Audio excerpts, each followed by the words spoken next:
everyone. India's new Prime Minister Modi's visit to Russia has been across various news sources, and India joins the group of countries who apparently want to try and play peacemaker between Russia and Ukraine. In fact, Modi went so far as to tell Putin that his heart bled over the death of children. This followed the horrific attack against the children's hospital in Kiev, which basically destroyed the biggest children's hospital in Ukraine, and there were children among the dead. It's all fine and good. However, apparently his heart bleeds, but not enough. Because there is this, and then there is this, his conversation with Austria's leader, discussing his visit, and continuing to emphasize the need for diplomacy. And most of all, there is this. Narendra Damodar Das Modi, the Honorable Prime Minister of the Republic of India.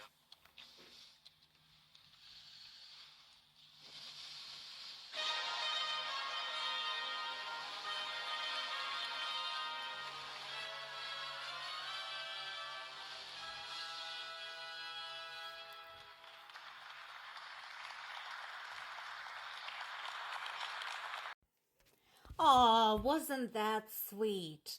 Aw. It's too bad he didn't actually go to Ukraine and talk to the families of those children who were at that hospital. Maybe that would have caused his heart to bleed in the correct direction. Kudos, UK's new Prime Minister. Well done. Just a few days on the job and he already managed to piss off Russia. I actually sincerely approve of that. Why is Russia pissed off at Keir Starmer? Because he said that Ukraine can deploy British-supplied Storm Shadow missiles against Russia's military targets, which to anyone with half a working brain cell should make sense. But of course, Russia went on to say that it was irresponsible, it was hostile, it was escalating tensions, blah, blah, blah, the usual. And then there is this. So on one hand, US and other world leaders are saying that Ukraine is definitely on the path for joining NATO, but there is one little caveat, namely the end of the war with Russia. So basically, guys, what you're saying is, so Ukraine has to satisfy requirements to join EU, Ukraine has to satisfy the requirements to join NATO, and it has to finish the war on its own with the help of allies independently of NATO before we can move on. How does that make any sense to you? Ukraine has been a buffer between EU territory, between NATO territory and Russia, literally for years now. And this is the thanks they get. I honestly don't have much hope at this point for any progress for Ukraine from this big NATO meeting that's happening in Washington. Here's the thing, and this is something for people who say, oh, NATO started it all. Once again, I'd like to point out, first of all, Russia has been interfering in Ukraine's events, in its politics, in its economy, in the lives of its people, literally for centuries. It didn't just start. It started long before NATO was a glimmer in anybody's eye. Second of all, as I mentioned before, Ukrainian people in 1991 said they wanted to go their own way. And yet Russia still continued interfering by shoving their own leaders into Ukrainian government, including Ukrainian presidency. And then when Ukrainians had enough, you fuckers don't even have enough guts to give Ukrainians credit for where credit is due. They did it themselves. Because do you honestly think it would have taken them that long to dislodge that asshole Yanukovych had they had NATO support? Would over 100 people have died at Maidan had NATO been involved? Would war in Ukraine have been going for 10 years, because you're forgetting the 8 years before the full-scale invasion, if NATO had been involved? If NATO truly started all of this, would they have wanted to stretch it out as long as it has? Nah!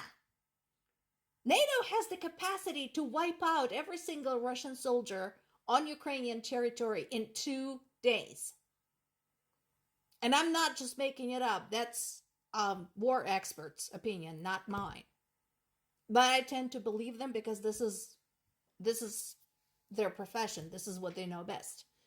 So explain to me again how this supposed NATO involvement in Ukraine has been bungled so badly that this whole sorry affair has been going on for 10 years, with 2 years of it being the full-scale invasion. Or maybe NATO had nothing to do with it in the first place, and NATO basically had abandoned Ukraine to cope for themselves.